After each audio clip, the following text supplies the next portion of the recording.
அனைவருக்கும் இனிய பொங்கல் திருநாள் நல்வாழ்த்துக்கள். பாருங்களேன், நம்ம எத்தகைய பெருமை வாய்ந்த முன்னோர்கள் வாழ்ந்த மண்ணில் வாழ்கிறோன்ட்டு. அதாவது நம்ம நாட்டோட முதுகெலும்பே விவசாயம் இல்லையா? அந்த விவசாயத்தை கொண்டாடுற விதமாகவும், அந்த விவசாயத்துக்கு உதவியாக இருக்கக்கூடிய சூரிய பகவானை வந்து வணங்குற விதமாகவும் பொங்கல் அப்படிங்கிற ஒரு நாளை வச்சு கொண்டாடுறாங்க. அந்த விவசாயத்துக்கு உதவியாக இருக்கக்கூடிய மாடுகளையும் வந்து பார்த்துட்டிங்கன்னா கொண்டாடுற விதமாக மாட்டு பொங்கல் அப்படிங்கிறத வந்து செலிப்ரேட் பண்ணுறாங்க. பாருங்களேன், எந்த அளவுக்கு யோசனை முன்னோர்கள் ஒரு விழாவை கொண்டாடுறாங்கன்ட்டு. ஸோ அதுதான் சிறப்பே நம்ம முன்னோர்களோடது.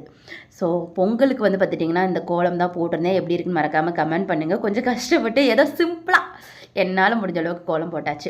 பொங்கலுக்கு பெருசாக ட்ரெஸ் எல்லாம் எடுக்கல. எங்கள் ராணா புது ட்ரெஸ் போட்டானா அதுக்கு மேட்ச் பண்ணுற மாதிரி நான் ஆல்ரெடி என்கிட்ட இருந்த ட்ரெஸ் போட்டுட்டேன். ஸோ அப்புறம் பொங்கல்லாம் செஞ்சு சாமி கும்பிட்டு அப்புறம் திருப்தியாக பொங்கல்லாம் சாப்பிட்டுட்டு அப்புறம் அப்படியே கொஞ்சம் ரிலாக்ஸ் பண்ண ஸ்டார்ட் பண்ணியாச்சு. அப்புறம் பொங்கலோட மெயினே வந்து பார்த்துட்டிங்கன்னா கரும்பு தான் இல்லையா? ஸோ அதையும் சாப்பிட்லான்னு சொல்லிட்டு சாப்பிட்டு வீடியோ கவர் பண்ணலான்னு சொல்லிட்டு பார்த்தா சன்லைட் அந்த கேமராவில் பட்டிருக்கு எனக்கு தெரியல. வீடியோலாம் எடுத்துகிட்டு வந்து எடிட் பண்ணும்போது தான் பார்த்தேன் இப்படி இருக்குது, கொஞ்சம் கிளாரிட்டி இல்லாத அளவுக்கு. சரி, ஓகே. எனக்கு பொங்கல் சூப்பராக போச்சு. உங்களுக்கு எப்படி போச்சுன்னு மறக்காமல் கமெண்ட் பண்ணுங்கள். பாய்.